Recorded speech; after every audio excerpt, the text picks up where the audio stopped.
और अगर उसने करा है तो उसको सजा मिलना चाहिए, चाहे वो मेरा बच्चा हो या वो किसी का भी बच्चा हो, क्योंकि बच्ची वो मेरी भी तो हो सकती थी। मेरी बच्ची होती तो मैं क्या कहता, फांसी दे दो उसको, मार दो गोली, यही बोलता। और क्या पुलिस पकड़ती काहे को है? पकड़ने नहीं चाहिए ऐसे लोगों को, तो वही शूट कर देने चाहिए। हम बहुत परेशान है, कल से बहुत हो रहा है, हम तो बहुत परेशान है भाई साहब, हम बहुत ज्यादा परेशान। हम कह नहीं सकते क्या करूं, बाकी मैं मरूं क्या, मैं इनको मार दूं, क्या करूं बताओ आप। नमस्कार दोस्तों, अभी आप लोगों ने 2 दिन पहले एक वीडियो जरूर देखी होगी जिसमें एक 12 साल की बच्ची गलियों में अर्धनग्न अवस्था में भटक रही है। उसके कपड़े फटे हुए हैं, उसके पैरों में खून लगा हुआ है, वो रो रही है, लेकिन कोई भी उसकी मदद के लिए आगे नहीं आता। सुनने में तो यहां तक आ रही है कि वो लड़की इस अवस्था में 8 किलोमीटर का सफर तय करती है। मतलब अर्धनग्न अवस्था में खून से लथपथ वो 8 किलोमीटर चलती रहती है, लेकिन कोई भी इंसान उसकी मदद के लिए एक बार उससे नहीं पूछता। वो रोती रहती है बेचारी।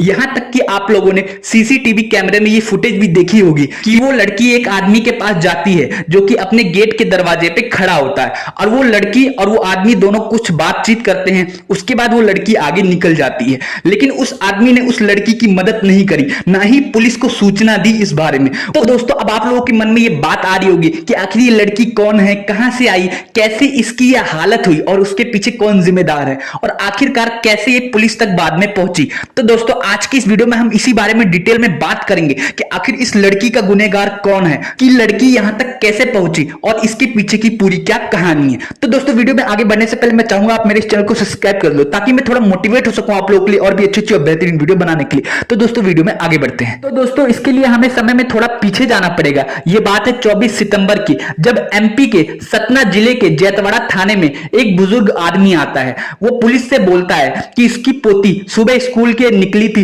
नॉर्मली वो 4 साढ़े 4 बजे तक घर वापस आ जाती है स्कूल से, लेकिन वो आज अभी तक नहीं आई है और शाम के 6 बज चुके हैं। फिर पुलिस वाले बोलते हैं कि आप आसपास के लोगों से पूछो, अपने रिश्तेदारों से पूछो, क्या पता वहां गई हो। तो लड़की के दादाजी वापस घर चले जाते हैं। वो वेट करते हैं कि लड़की अब घर आएगी, अब घर आएगी। वो रिश्तेदारों से भी पूछताछ करते हैं, पड़ोसियों से भी पूछताछ करते हैं, लेकिन उस लड़की का कहीं पता नहीं चलता। फिर इसके बाद अगले दिन 25 सितंबर को लड़की के घर वाले रिपोर्ट लिखवाते हैं थाने में कि उनकी बेटी मिसिंग है। जो पुलिस वाले होते हैं वो भी अखबार में इख्तियार देते हैं कि जो भी इस लड़की की इंफॉर्मेशन देगा उसको कुछ पैसे दिए जाएंगे।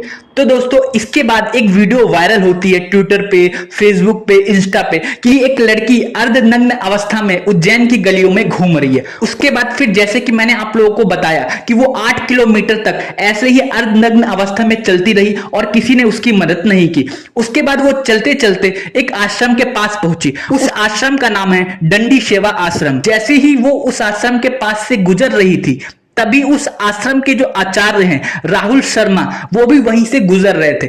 उन्होंने उस लड़की को अर्धनग्न अवस्था में देखा तो उनसे वो दृश्य देखा नहीं गया। तो उन्होंने एक गले में स्कार्फ कुछ डाल रखा था, उन्होंने उस स्कार्फ को उतारा और उस लड़की के ऊपर डाल दिया ताकि वो ढक जाए। उसके बाद आचार्य राहुल शर्मा ने देखा कि वो लड़की रो रही है, तो उन्होंने उससे बातचीत करने की कोशिश करी कि आपके साथ क्या हुआ, आपकी ये हालत किसने करी। बालिका के साथ में गलत हरकत हुई थी, यह उसका शरीर खुद बता रहा था। आंखें पूरी स्वेलिंग से भरी हुई थी, अर्ध भाग की ओर से पूर्णतः ब्लीडिंग हो रही थी, जिसे देख करके लग रहा था कि इस बालिका के साथ में कहीं न कहीं बहुत गलत कार्य हुआ है। तो उस लड़की ने शुरू में तो कोई जवाब नहीं दिया, लेकिन फिर उसके बाद वो लड़की कुछ कुछ बोलने लग गई, लेकिन राहुल शर्मा को उसकी भाषा समझ में नहीं आई। लेकिन आचार्य राहुल शर्मा को ये बात समझ में आ गई थी कि इस लड़की के साथ कुछ दुष्कर्म हुआ है। उसके बाद आचार्य राहुल शर्मा उस लड़की को अपने आश्रम की तरफ ले जाते हैं, वहां उससे बातचीत करते हैं। फिर उसके बाद उससे पूछते हैं कि आपको कुछ खाना है कि नहीं। वो लड़की इशारे से बताती है कि हाँ, उसको भूख लगी है। उसके बाद उसको कुछ खिलाया पिलाया जाता है। उसके बाद फिर आचार्य राहुल शर्मा लड़की से पूछताछ करने की कोशिश करते हैं कि लड़की फोन नंबर बता दे या कुछ बता दे, लेकिन लड़की कुछ नहीं बता पाती। उसके बाद आचार्य राहुल शर्मा तुरंत पुलिस थाने में फोन करते हैं। पहले तो वो 2 बार फोन करते हैं, लेकिन वहां से कोई रिसीव नहीं करता पुलिस थाने से।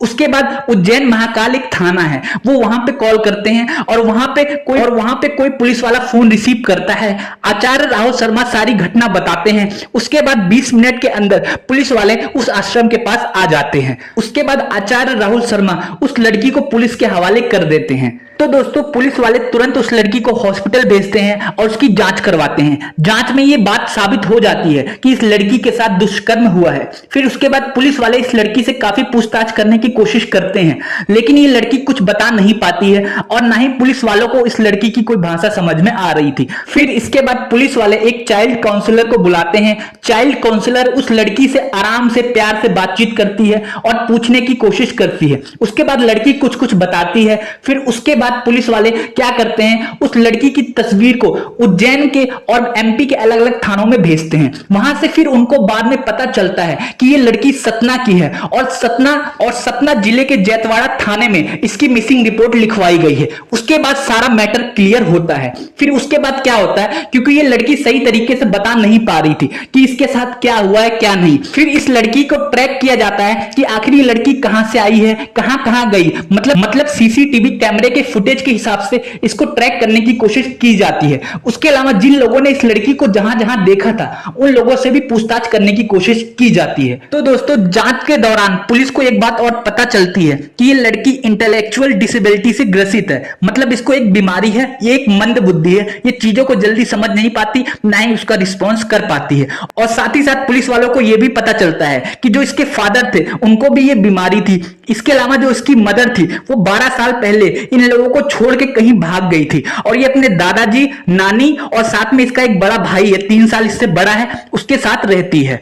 इसके अलावा जब पुलिस वाले सीसीटीवी कैमरे से देखते हैं कि लड़की कहां कहां गई है और किससे किससे मिली है, तो ये पता चलता है कि जैतवाड़ा रेलवे स्टेशन से ये उज्जैन गई, उज्जैन के रेलवे स्टेशन पर भी ये देखी गई। उसके बाद ये कुछ ऑटो वालों से मिलती है, वहां वो कहीं जाने की कोशिश कर रही होती है। तो दोस्तों इसके बाद फिर पुलिस और आगे पूछताछ करती है, ऑटो वालों से पूछती है कि आखिर ये लड़की कहां गई कहां नहीं गई। तो इसी पूछताछ में पुलिस वालों को एक ऑटो मिलता है जिसमें खून के धब्बे लगे होते हैं। फिर इसके बाद पुलिस वालों को शक होता है कि कहीं इस ऑटो वाले ने तो इसके साथ कुछ गलत नहीं किया। उसके बाद जब उस ऑटो वाले से पूछताछ की जाती है तो वो ऑटो वाला बोलता है कि लड़की पहले से ही इस अवस्था में थी और फिर वो आके इस ऑटो में बैठ जाती है लड़की। फिर इसके बाद पुलिस ने पूछा तो तुमने इसकी मदद क्यों नहीं की जब तुमने इसको इस अवस्था में देखा।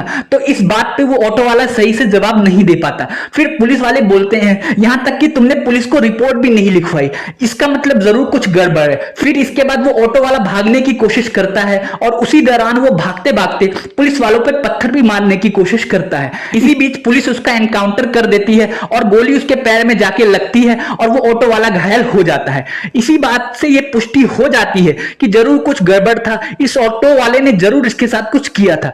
उसके बाद पुलिस वाले उस ऑटो वाले को गिरफ्तार कर लेते हैं और उसको हॉस्पिटल भेज देते हैं। फिर इसके बाद पूछताछ में यह भी पता चलता है कि शायद इस ऑटो वाले के अलावा और भी कुछ ऑटो वाले हैं जो इस चीज में दोषी हैं। पुलिस वाले और भी लोगों की पूछताछ कर रहे हैं और देखते हैं क्या रिजल्ट निकल के आता है। इसके अलावा मीडिया रिपोर्ट्स के अनुसार ये खबर आ रही है कि वो ऑटो वाला पहले लड़की को बहला फुसला के कहीं ले जाता है, उसके बाद सुनसान इलाके में उसके साथ दुष्कर्म करता है और फिर उसको ऐसी हालत में छोड़ देता है। उसके बाद लड़की मदद के लिए इधर उधर घूम रही होती है, भटक रही होती है। लगभग 8 किलोमीटर वो इसी अवस्था में घूमती रहती है, लेकिन कोई उसकी मदद नहीं करता। एंड में जाके वो डंडी सेवा आश्रम के पास पहुंचती है। वहां पे आचार्य राहुल शर्मा जो उसकी मदद करते हैं और फिर इसके बाद ये पुलिस के पास पहुंचती है। तो दोस्तों उम्मीद करता हूं आपको ये वीडियो पसंद आई। नीचे अगर इस केस से रिलेटेड आप कुछ कहना चाहते हैं तो आप नीचे कमेंट जरूर करें। जाने से पहले मैं चाहूंगा आप मेरे चैनल को सब्सक्राइब कर दो ताकि मैं थोड़ा मोटिवेट हो सकूं आप लोगों के लिए और भी अच्छी और बेहतरीन वीडियो बनाने के लिए।